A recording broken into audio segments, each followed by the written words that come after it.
All right, so we're back here on our Blackboard site, and let me just show you. Here is where you're going to go. If you click on this link, here's where you're going to see the information for our one-on-one meetings. All you need to do is pick the one that you want, and if you click on that, then you're going to go to Create Thread and just put in your name and do Submit. And that way, if we go back to the discussion board, if you log on and you see there's already somebody who's posted there, that means that one's already taken and don't use that one. And I'll clear that up after we leave. So it's all right there. And just make sure then you jot down your time. I keep it the same for both nights. That helps you plan. It helps me plan. Also, here is the link to the APA presentations. They have a few little check for understanding things in there. They also have the slides. So you can watch these as many times as you need to. Take advantage of that. Because when I keep seeing the same APA mistakes and I'm like, wait, I know I covered that in my presentation. That tells me that you're not paying attention to detail and I need you to pay attention. Also on content, here's where you're going to find the links to these videos and also to another APA presentation and a Gantt chart, which we'll talk about in another video. All right, so those are the tools. So like I said, there's not as much on Blackboard as there normally is, but you have what you need here.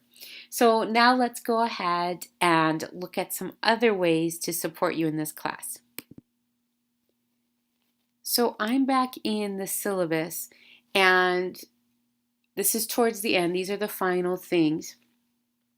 I've given you a list based on your predecessors on the types of errors that I most commonly see.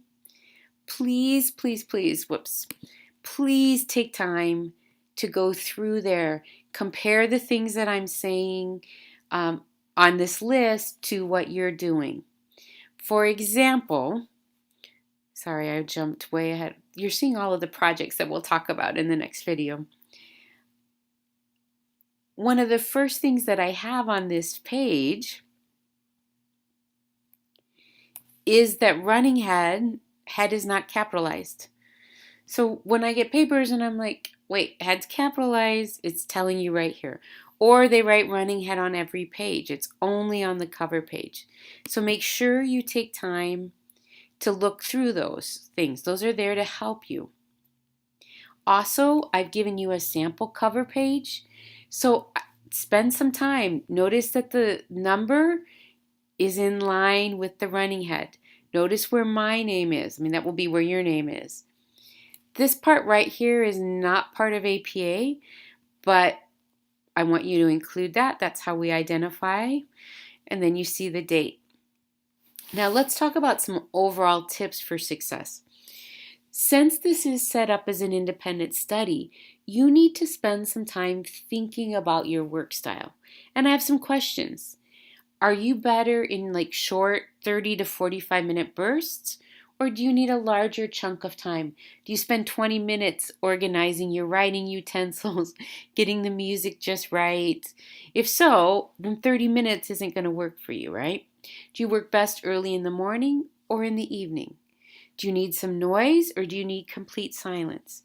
Think about those questions and then come up with a set schedule. For example, I'm not a morning person.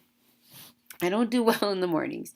So I might say, all right, I'm going to work 6 to 8 on Mondays and Tuesdays, the days that I tend to be the freshest in the week.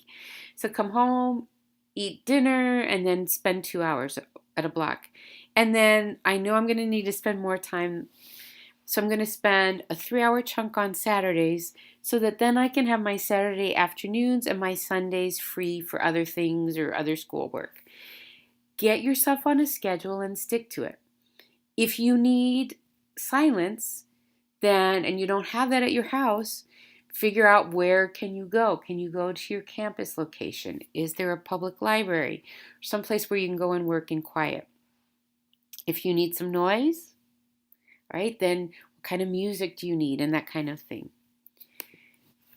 Set a schedule, stick to it. Also, as soon as you cite a source in your lit review, add it to the reference list so that you know that every citation that you've put in your paper is included on your reference list. And you're basically done with that article. You don't have to go back and find it then.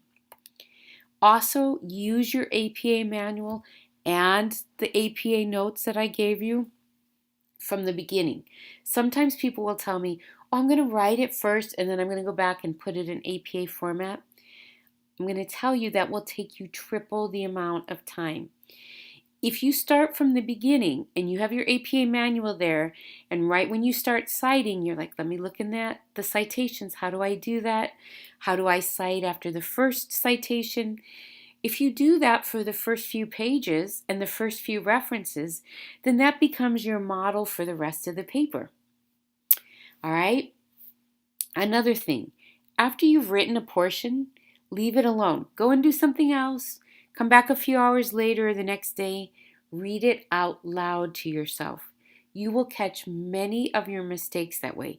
If you read it immediately after writing it, your brain often sees what it thinks you wrote rather than what you actually wrote. Also, there's a great online site, Grammarly.com, that will help you edit. It's free. I highly recommend it. Use the Gantt chart, and I'll be talking about that in the next video. That helps you organize your work into manageable pieces. Also, make sure you're using the outlines that you kind of just saw to organize your paper, and make sure you've included all of the elements.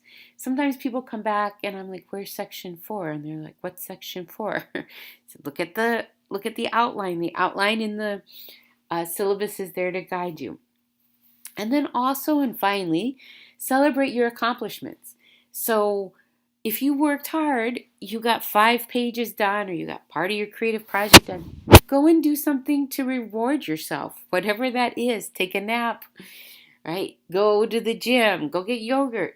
But make sure that way you're going to feel good, right? You're going to feel like I can do this, right? So celebrate those little accomplishments.